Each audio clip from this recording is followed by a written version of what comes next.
नमस्ते दोस्तों, मैं एस्ट्रो ज्योति आज की बात में आप सबका स्वागत करती हूँ। आइए आज की कुछ नई बात कर लेते हैं। आज बड़ा ही शुभ दिन है, शुक्रवार का दिन है। शुक्रवार के दिन को माँ लक्ष्मी जी की पूजा आराधना करने से धन धान्य की वृद्धि होती है। और मैंने रिचुअल बताया है, एक C3 रिचुअल, जो आपको नॉर्थ डायरेक्शन में पाउडर स्प्रिंकल करना है, जिससे ब्लॉक्ड मनी भी आपको वापस मिल सकता है। तो आप वो रिचुअल कीजिए। वो ट्यूसडेज और फ्राइडेज को किया जाता है वो C3 रिचुअल। और योग भी अच्छा है, आज शुभ योग है। इस योग में किए गए कामों में शुभ फलों की प्राप्ति होती है। और उत्तर फाल्गुनी नक्षत्र है। उत्तर फाल्गुनी नक्षत्र के स्वामी सूर्य देव हैं, तो आज सूर्य देव की पूजा आराधना करें, उनका मंत्र जाप करें और अर्घ दें उनको। तांबे के लोटे में थोड़ा सा जल डालकर उसमें रौली, अक्षत, लाल फूल हो सके तो लाल फूल डालिए, गुड़ हो सके तो गुड़ डालिए, नहीं तो ऐसे ही आप जल डाल के कर सकते हैं। दोनों हाथ ऊपर करके, जब सूर्य देव ऊपर उनकी पूरी रोशनी से आप बाहर निकलता है ऊर्जा से, तो आप जल अर्पित करें और ओम घृणी सूर्याय नमः का 11 बार जाप करें। और अर्घ देने के बाद में 3 बार गायत्री मंत्र जरूर करें, तो इससे आपका दिन पूरा सफल हो जाएगा और सारे काम सफल हो जाएंगे। और ध्यान रहे कि जब जल आप डाल रहे हैं, अर्घ डाल रहे हैं, तो उसके छींटे आपके पैरों पर नहीं पड़ने चाहिए। ये थोड़ा सा ध्यान देके आप जल डालें। और उनका नक्षत्र का जो संबंध है वो पाकर के पेड़ से है, तो पाकर को पेड़ को आज नुकसान नहीं पहुंचाना है, उनको नमस्कार करना है। और आज की खास बात यह है कि बुध का मार्गी गोचर, बुध जो अब तक वक्री चल रहा था, उसी राशि में मार्गी होंगे। आपको बता दूं, 24 जुलाई की भोर 4:30 पर बुध सिंह राशि में प्रवेश हुए थे। 23 अगस्त की रात 1:30 पर बुध सिंह राशि में वक्री हुए थे।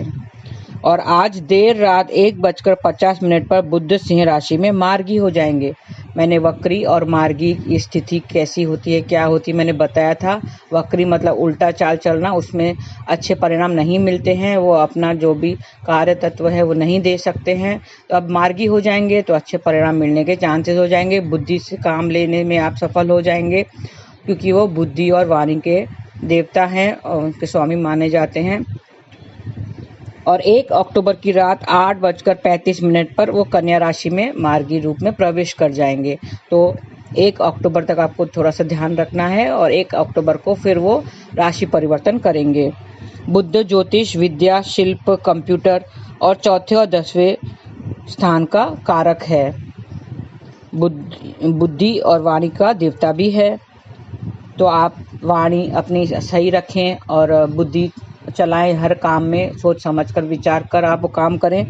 इसका सीधा प्रभाव दिमाग के मेहनत वाले कार्यों पर पड़ता है। जो दिमाग से कार्य करते हैं उसका इस गोचर का, जो मार्गी गोचर है, उसका सीधा दिमाग के कामों पर पड़ता है। तो आप हाथ सही काम कर सकेंगे और अपनी वाणी को आप अच्छे से रखें। मुख्य रूप से ये गले और कंधों पर प्रभाव पड़ता है।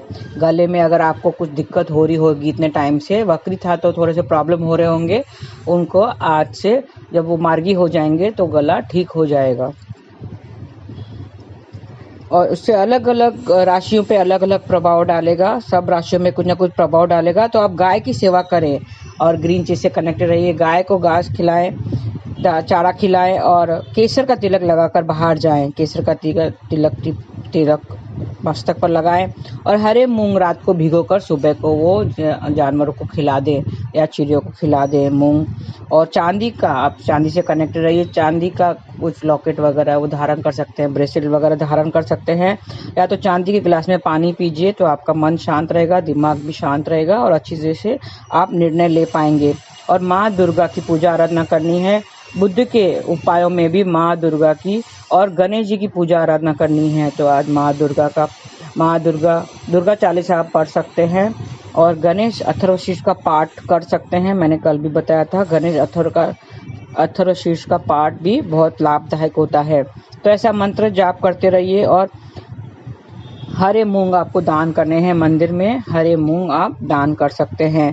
और चांदी की चीज से कनेक्टेड रहिए। माँ लक्ष्मी की पूजा आराधना करें और माँ लक्ष्मी का मंत्र श्रीम करके आप चांद करके आज के दिन, क्योंकि आज शुक्रवार है, माँ लक्ष्मी का दिन है, तो आप वो चांद करके अपना जीवन सफल कर सकते हैं, आज का दिन भी अच्छा कर सकते हैं। आइए अब कृष्ण कथा में कुछ जान लेते हैं। कल मैंने बताया था कि हमें सदा मुस्कुराना चाहिए। स्ट्रेस ये लेवल है, स्ट्रेस आजकल लोग ज़्यादा स्ट्रेस में होते हैं, स्ट्रेन करते हैं, कामों का स्ट्रेस होता है, घर का स्ट्रेस होता है, हस्बैंड को बीवी का और बीवी को हस्बैंड का स्ट्रेस होता है। तो आप देखेंगे हर काम वो ज़्यादा से ज़्यादा इतना महत्वाकांक्षी हो गए हैं लोग कि वो ज़्यादा से ज़्यादा काम करना चाहते हैं, जो वो नहीं पूरा कर पाते हैं तो उनको स्ट्रेस होता है। तो इस स्थिति में स्ट्रेस हर बीमारी का कारण होता है, चाहे वो बीपी हो, कोलेस्ट्रॉल हो, शुगर, डायबिटीज़ हो, हार्ट की बीमारी हो, लिवर की प्रॉब्लम हो, लिवर फैटी लिवर हो, तो कोई भी बीमारी का कारण स्ट्रेस ही होता है।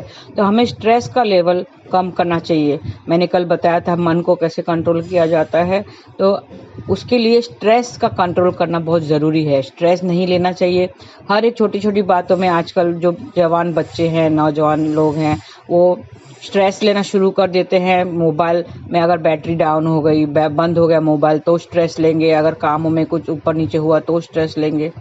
तो इस तरह से हम हर दिन में हम 60,000 विचार उत्पन्न करते हैं, क्रिएट करते हैं, तो स्ट्रेस लेवल भी उतना ही ज़्यादा और बढ़ जाता है।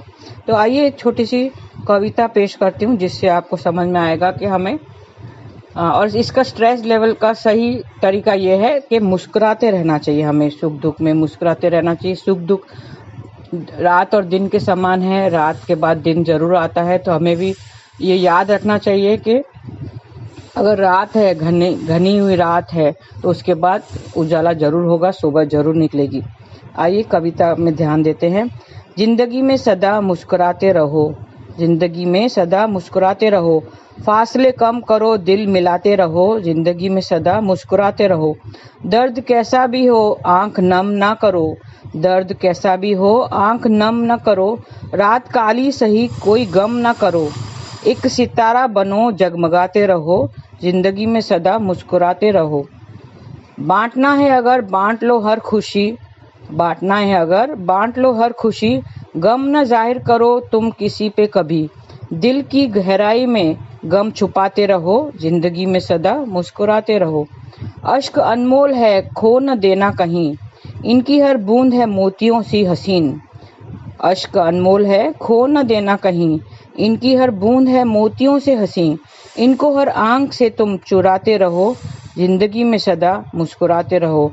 फासले कम करो दिल मिलाते रहो, जिंदगी में सदा मुस्कुराते रहो।